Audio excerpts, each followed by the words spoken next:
Il y a un autre enfer, je veux dire, une autre manière de le concevoir.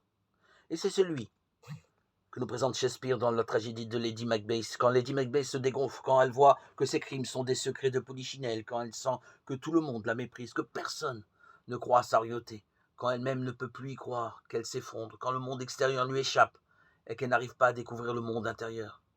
Elle voit dans son hallucination le sang qu'elle a versé sur ses mains.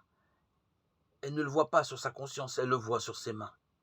Alors elle frotte ses mains dans ses nuits de folie en disant « Va-t'en, maudite tâche, va-t'en, maudite tâche, c'est ça, son enfer. Oui, c'est ça. » Ses crimes lui retombent sur le crâne, comme s'ils venaient du dehors, car justement, elle a jeté toute sa vie au dehors, elle a refusé de s'intérioriser, elle a misé uniquement sur ses succès extérieurs.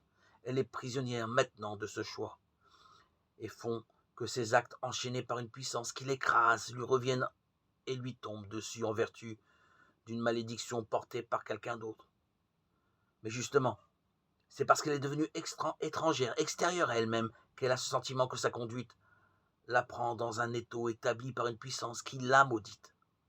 C'est simplement elle-même qui est prisonnière d'elle-même, et qui établit entre la lumière et l'amour ce mur de son choix et de son égoïsme. C'est une autre vision de l'enfer, qui n'est pas moins terrible que la première, et qui sera perçue par des êtres plus évolués, plus intelligents.